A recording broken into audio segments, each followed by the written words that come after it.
महाराज दशरथ का जन्म एक बहुत ही अद्भुत घटना है।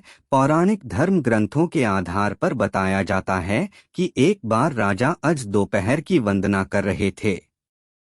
उस समय लंकापति रावण उनसे युद्ध करने के लिए आया और दूर से उनकी वंदना करना देख रहा था। राजा अज ने भगवान शिव की वंदना की और जल आगे अर्पित करने की जगह पीछे फेंक दिया। यह देखकर रावण को बड़ा आश्चर्य हुआ और वह युद्ध करने से पहले राजा अज के सामने पहुंचा तथा पूछने लगा कि हमेशा वंदना करने के पश्चात जल का अभिषेक आगे किया जाता है, न कि पीछे। इसके पीछे क्या कारण है? राजा अज ने कहा, जब मैं आंखें बंद करके ध्यान मुद्रा में भगवान शिव की अर्चना कर रहा था, तभी मुझे यहाँ से 1 योजन दूर जंगल में एक गाय घास चरती हुई दिखी और मैंने देखा कि एक सिंह उस पर आक्रमण करने वाला है। तभी मैंने गाय की रक्षा के लिए जल का अभिषेक पीछे की तरफ किया। रावण को यह बात सुनकर बड़ा ही आश्चर्य हुआ।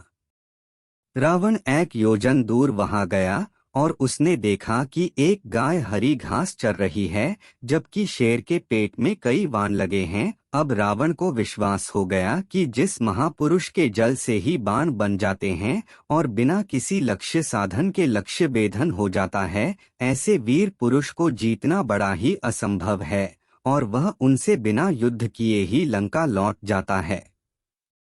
एक बार राजा अज जंगल में भ्रमण करने के लिए गए थे तो उन्हें एक बहुत ही सुंदर सरोवर दिखाई दिया। उस सरोवर में एक कमल का फूल था जो अति सुंदर प्रतीत हो रहा था। उस कमल को प्राप्त करने के लिए राजा अज सरोवर में चले गए, किंतु यह क्या, राजा अज जितना भी उस कमल के पास जाते वह कमल उनसे उतना ही दूर हो जाता और राजा अज उस कमल को नहीं पकड़ पाया। अंततः आकाशवाणी हुई कि हे राजन, आपने संतान हैं, आप इस कमल के योग्य नहीं हैं। इस भविष्यवाणी ने राजा अज के हृदय में एक भयंकर घात किया था। राजा अज अपने महल में लौट आए और चिंताग्रस्त रहने लगे, क्योंकि उन्हें संतान नहीं थी, जबकि वह भगवान शिव के परम भक्त थे। भगवान शिव ने उनकी इस चिंता को ध्यान में लिया और उन्होंने धर्मराज को बुलाया और कहा, तुम किसी ब्राह्मण को अयोध्या नगरी पहुंचाओ जिससे राजा अज को संतान की प्राप्ति के आसार हो। दूर पार एक गरीब ब्राह्मण और ब्राह्मणी सरयू नदी के किनारे कुटिया बनाकर रहते थे। एक दिन वे ब्राह्मण राजा अज के दरबार में गए और उनसे अपनी दुर्दशा का जिक्र कर भिक्षा मांगने लगे। राजा अज ने अपने खजाने में से उन्हें सोने की अशर्फियां देनी चाहिए, लेकिन ब्राह्मण नहीं कहते हुए मना कर दिया कि यह प्रजा का है, आप अपने पास जो है उसे दीजिए। तब राजा अज ने अपने गले का हार उतारा और ब्राह्मण को देने लगे, किंतु ब्राह्मण ने मना कर दिया कि यह भी प्रजा की ही संपत्ति है।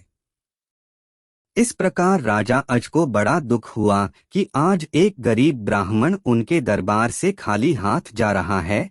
तब राजा अज शाम को एक मजदूर का वेश बनाते हैं और नगर में किसी काम के लिए निकल जाते हैं। चलते चलते वह एक लोहार के यहाँ पहुँचते हैं और अपना परिचय बिना बताए ही वहाँ विनय कर काम करने लग जाते हैं। पूरी रात को हथौड़े से लोहे का काम करते हैं, जिसके बदले में उन्हें सुबह 1 टका मिलता है। राजा 1 टका लेकर ब्राह्मण के घर पहुंचते हैं, लेकिन वहां ब्राह्मण नहीं था। उन्होंने वह 1 टका ब्राह्मण की पत्नी को दे दिया और कहा कि इसे ब्राह्मण को दे देना।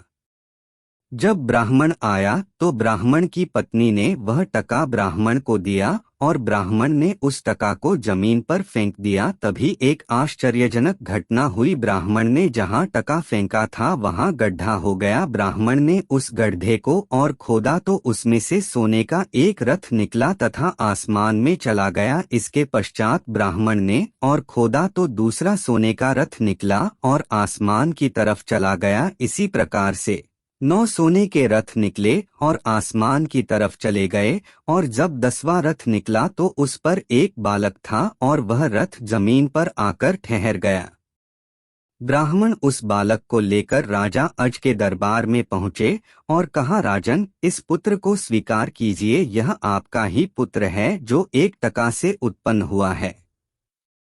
इसके साथ में सोने के 9 रथ निकले जो आसमान में चले गए, जबकि यह बालक 10वें रथ पर निकला, इसलिए यह रथ तथा पुत्र आपका है। इस प्रकार से दशरथ जी का जन्म हुआ था। महाराज दशरथ का असली नाम मनु था और ये 10 दिशाओं में अपना रथ लेकर जा सकते थे, इसीलिए दशरथ नाम से प्रसिद्ध हुए। रघुकुल रीति सदा चली आई, प्राण जाए पर वचन न जाई। हमें सदैव अपने वचनों पर कायम रहना चाहिए।